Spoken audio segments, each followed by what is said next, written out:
They distort the language so much. They distort the use of the word euthanasia. They distort the use of the word sacrifice.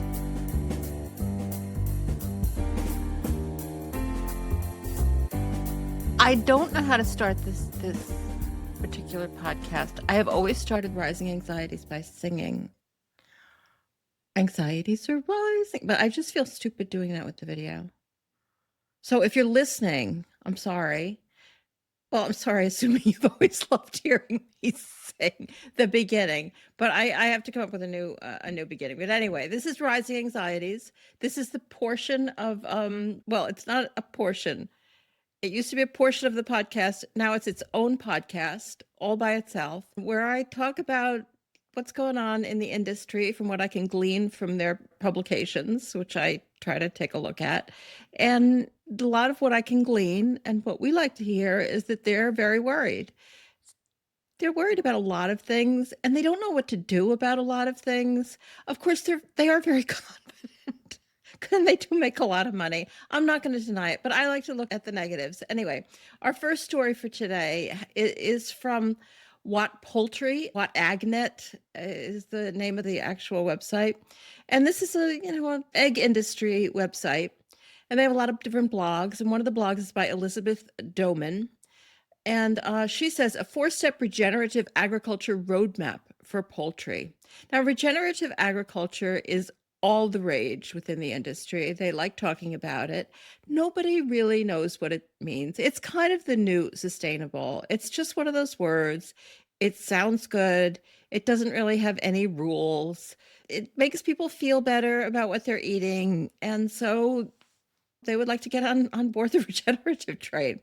And she says that it's important to think through any positives and negatives before adopting a new farming practice. Well, that seems true. And she defines regenerative agriculture, or she says that advocates define it as a set of farming and grazing practices that help to reverse climate change. Wow, that's pretty ambitious. They're not only going to stop contributing, but apparently they're going to reverse it through the rebuilding of soil organic matter and the restorage of soil biodiversity.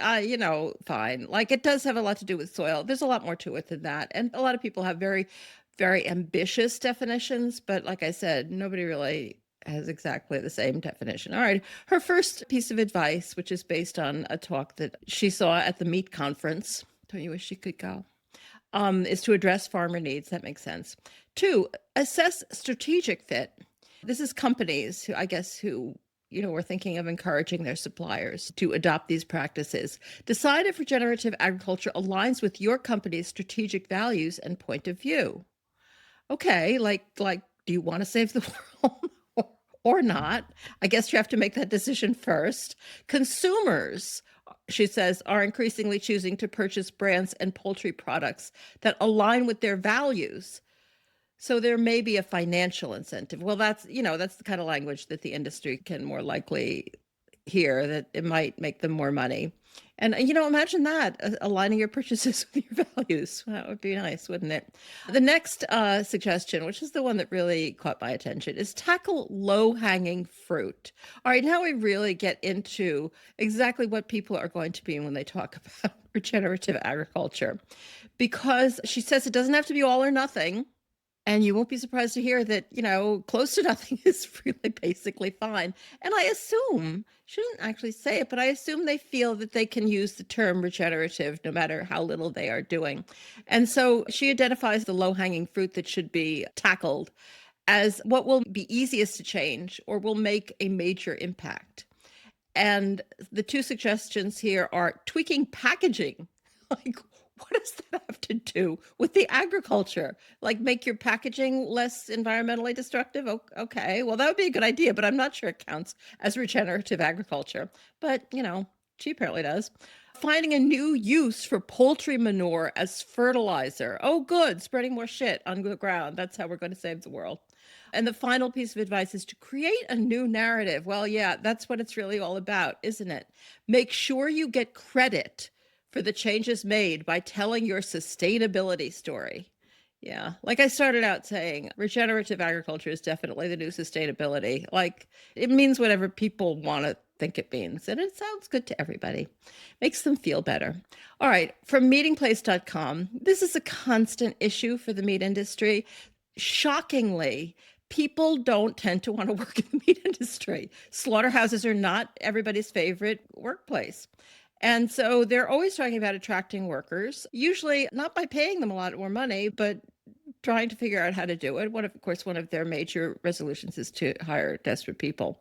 But this guy wants to talk about the new generation coming up, people who are in high school right now, and how we can attract them to work in the meat industry, i.e., in slaughterhouses. Sounds challenging to me. And he admits that it's not easy. I should have mentioned this is from Beyond the Grind by Chris Williams, Attracting New Talent in Difficult Markets. And he admits this is not easy and the work is hard, physically hard. It's cold, it's wet, and there are long hours. So far, these sound like negatives, but then their positives are like what? You get to kill animals all day? I don't know. All right. So he says by the time that the companies create internships for the more sophisticated positions, they've already captured those people. And the problem is that they're not capturing enough people. So they want to hit the high school students that are starting a program. And he says that high school students represent a virtually untapped talent pool. Are you shocked to find out that high school students are not in every slaughterhouse in the country? Yeah, I was. No, not really. Introducing 16 to 18-year-olds to careers in the meat industry could significantly increase workforce interest and participation. Now, you might be surprised to hear I am all for this initiative. Get kids into slaughterhouses. I really think that's not going to work for them. I really do. I have enough faith in humanity. And I don't have a whole lot of faith in humanity, but I have enough faith in humanity that I think that actually getting kids into slaughterhouses is going to make them rethink like any career goals in that direction. I hope I'm right, because that's what they're doing. He wants kids, 16 to 18-year-olds, to consider food manufacturing and meat science jobs or education as possibilities when they graduate. Getting real-world, hands-on experience is important for students to truly understand what opportunities are available. Okay, real-world, hands-on experience in slaughterhouses? Okay, like if you think so. Recently, they invited 9 local high school districts to 4 of our processing plants. These were juniors and seniors, and they observed production. They spoke with the employees, and they even spent a few minutes working on the production lines, attempting to keep pace with trained staff. That must have been fun, like a real adventure. They get to try to do it real fast because it has to be done real fast, or you lose your job. Like what? Is this really a good? I have to admit, I'm astonished by this one. But, he thinks by reaching out earlier to educate students on the benefits of hands-on careers, literally hands-on. I mean, I'm sure they don't take them to the killing floor. I'm sure it's other parts of the plant, as they like to call them, that they see. And by providing real-world exposure, we can change perceptions and attract new talent to the meat industry. Well, I'm all for this. I really am. Get more people into slaughterhouses. I do know that people get enculturated to everything. So I guess this is an attempt to do that, but I'm going to try to have confidence in high school students. All right. I hate this article from the New York Times. There's really just something so awful about it. Lab animals face being euthanized as Trump cuts research. The subtitle is Animal Testing Remains a Fundamental Part of Biomedical Research, but as funding evaporates, mice, rats, and even monkeys may be euthanized. This is by one Emily Anthes, Anthes. I don't know how you pronounce that. And as I mentioned, it's in the New York Times. That's just the title and the subtitle, but there's a few things wrong with it already. Euthanized? Like, I hate the use of the term euthanasia when you're talking about killing animals because you have no use for them. That is not what euthanasia is. If you use that term for killing people, people would be horrified. The word means what the word means, so use it properly. This is killing. Lab animals face being killed as Trump cuts research. And then the whole idea that being killed is worse than their lives is just, it's just offensive to me. Like everything about this is everything what we do to these animals is horrible and wrong. Killing them just gets them out of it. I'm not saying that killing them is what should be done. I sure would never say that. But, that's what happens when you've gotten us into this situation where you've put all these animals into existence. There's no place for them to go. You're not willing to spend the money to keep them alive unless you could torture them. Anyway, all right. It starts out talking about, some gleb that, and of course, what's going on in Trump administration is insane and completely unplanned, and nobody knows what they're doing.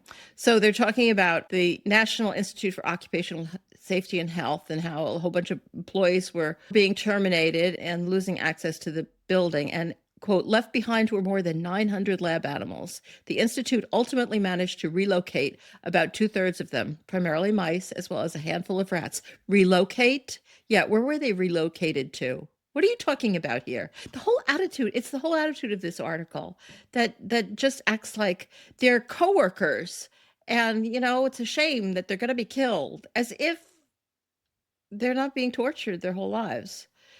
All right, so these ones that were relocated were sent to university labs, and the remaining 300 were euthanized last week. Which of those two things is worse? I don't know. Which would you choose? These moves, which have left many scientists out of work and disrupted clinical research, have profound ramifications for the lab animals that serve as the basis for much of the nation's biomedical research. Yeah, profound ramifications, but like stop acting like their lives are okay just because you're talking about their deaths not being okay. There's a lot of quotes in here from Paul Locke, who is actually a proponent of alternatives. And he points out there are going to be a lot of animals that are going to end up being sacrificed, killed. That's what they call it, sacrificed, as if they think it's a fucking religion. The ultimate toll is difficult to predict because we have no idea how many animals there are because we don't count them. And many scientists were reluctant to speak openly, yeah, I bet they were, about what might become of their lab animals, fearing backlash from animal rights activists or retaliation from their employers or the Trump administration. Dozens of interview requests to animal research facilities and researchers went unanswered. Yeah, I bet they did, because they don't want to talk about what they're doing. They don't want to talk about any of it. Then it says that animal rights activists are cheering the disruption, even if it means euthanizing animals. Like, are they really cheering it? Like, I don't know. Like, that's so dismissive of the actual position of people who care about animals. But many researchers said they were devastated by what they considered to be the worst of both worlds, the deaths of a lot of animals without any gain in scientific knowledge. We don't take using animals lightly, said Kyle Mandler, a pulmonary toxicologist. The fact that their lives in sacrifice will just be a complete waste is equal parts depressing and infuriating. Do you really care about their quote unquote sacrifice? Like, sacrifices have to be voluntary. I'm sorry, people. Stop using that word. They distort the language so much. They distort the use of the word euthanasia. They distort the use of the word sacrifice. It's a pretty long article, which you might want to take a look at. It does talk a little bit about how animal research, that a lot of people are moving away from animal research, that it's not like as popular as it used to be. It does talk about a private donor stepped in to spare some monkeys in a tuberculosis vaccine project. Spared what? Not spared torture, just spared death. Lab animals, many of which are bred to display certain behaviors or health vulnerabilities, are not wild and cannot simply be released. I guess they have to say that because people are fucking stupid. But how stupid are people that they would think that you can just release lab animals? Of course they can't be released. They've been bred to be defective. Oh, this is the one that I love. And the sudden surge of surplus lab animals may be more than the nation's animal sanctuaries can absorb, experts said. As if in normal times, all these animals go to sanctuaries after their, sacrifices by spending some time in the labs. They don't go to sanctuaries. What are you talking about?